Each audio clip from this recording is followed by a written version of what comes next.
guys, dito tayo sa dyno natin. We have 400 NK CF Moto 2019 version 3. Ayan, tapos naka SC project. May twist doon. So wala naman siyang masyadong problema sa takbo. May konting mga backfire lang, saka konting delay lang. Pero tignan natin kung kumusta yung AFR niya sa ating AFR gauge. Ayan. So hindi na kailangan ng bang sensor pag dito sa dyno kasi meron tayong air fuel sniffer. Pinapasok na lang yan para yan na yung mismong air fuel ratio sniffer niya. Okay? Si Boss Jam tsaka si Boss Peak, mababait na staff dito sa Dyno Pro Mindanao. So ito yung sa monitor natin, meron tayong air fuel ratio. Kaya makikita niya yung pag sa yellow, yun yung optimal, or ito yung stoic or stock. Karamihan dyan, yung mga Kawasaki, ito NK nasa andyan sa 14 na kay yellow. Pero ang target natin at least mapunta sa 12 at hindi sa bababa. So ayan. Tapos yung sensor ng NK nasa harap kaya hindi natin makikita yung speed, pero meron tayong speed dito sa likod. Kaya nasa monitor lang, hindi sa dash. Okay.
So ayan guys, meron tayong problema. Tignan nyo,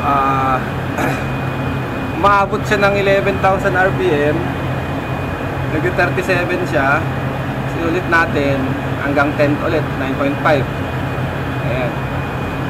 Tapos 21, yung 37 pet niya hindi siya accurate sa kabila. Ayun.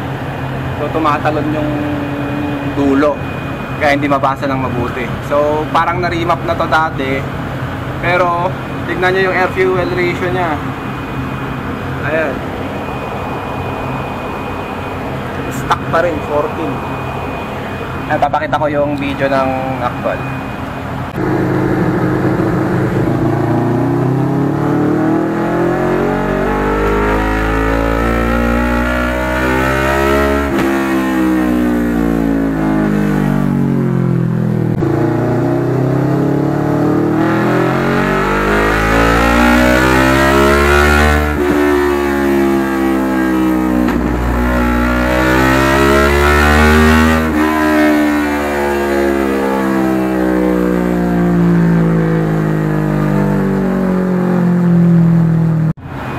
Sabi natin guys kanina dito yung stock, so parang na-remap siya.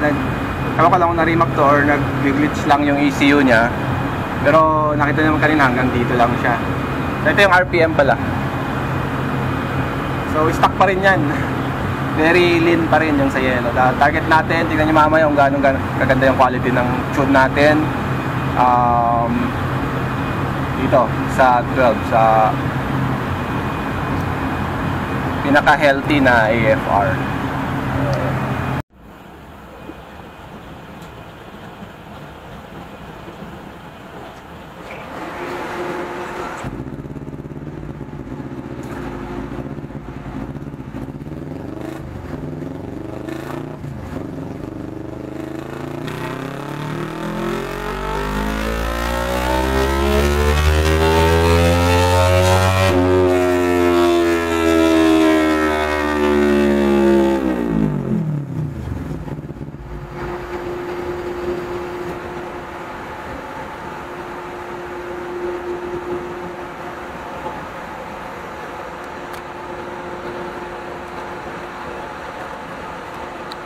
Ayun, sinulit natin yung baseline guys kasi hindi accurate yung isa.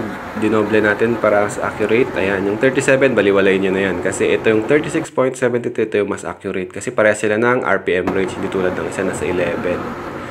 And then, yung torque niya, ayan, 22.8. Konti lang difference. Pero nasa same RPM, 7.7 RPM. Ayun. So, tanggalin muna natin yung folder reading niya kasi para hindi tayo maguluhan. Ayan. Iwan natin yung dalawang 36 na latest. Baseline pa lang yan, wala pang remap. Okay. Ayan.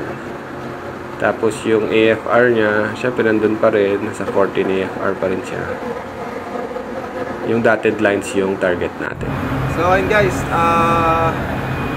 after adjustment ng air fuel ratio, ayan, tignan nyo yung green line. Yan na yung after tuning. So mamaya pakita natin yung video, yung actual. So yung pa lang, ayun, 37 na siya. Nag-gain din ng torque. Okay, so parehas yan, 9.5 na RPM limit. Okay, so check natin ulit para sigurado hindi yung isang run lang okay na.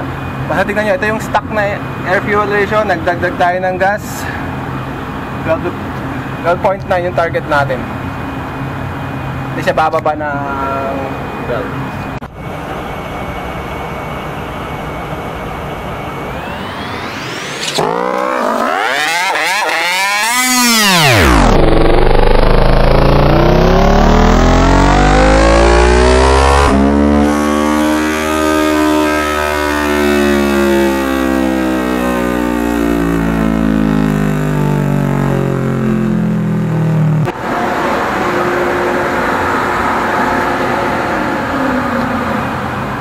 Guys, 37.5, almost 1 HP agad yung niya. So parehas lang yan, 9.5 RPM. So kung titignan nyo, ito yung air fuel natin, nasa target na siya. So gawin natin ng video para makita yung compared yung kanina nung stock pa siya sa 14.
Yan, yung meron na yung final natin. So, karoon ng 38.35. The same pa rin yung RPM niya. Kung saan siya nakakukuha ng power. Okay? So, pero yung sa air-fuel ratio, ayan. Mas okay na siya. So, nasa 12. Medyo shaky yan kasi gumagalaw yung sa tambucho, yung sa sensor. Pero at least, kita niya naman yung difference. Mas malamig sa makina, mas maganda sa throttle response and acceleration. Okay. So, yung 23. Yung torque. Okay. So, yun lang naman. Ayan. So, bali ito pala naka-stock air filter. And, ayun, mid-pipe na twisted. Tapos, SC na, hindi ko alam tawag dito. Pero wala siyang decibel killers. Straight pa rin yan. Okay. Ayan, so, maganda nyo.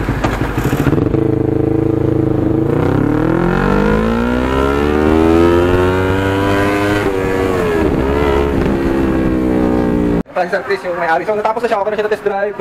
Karoon tayo ng plus 2 horsepower. Pero ayan, yung katanungan ng iba, pag tinanggal daw ba yung baterya, marireset yung ECU, mawawala yung remap. So, tanggalin natin yung one. Ayan, kahit positive lang, parehas lang naman yun. Tanggalin natin yung, disconnect natin yung battery. Ayan, okay, so, yung mga auxiliary, ayan. Disconnect, 1, 2, 3, 4, 5, 6, 7, 8, 9, 10. Connect natin.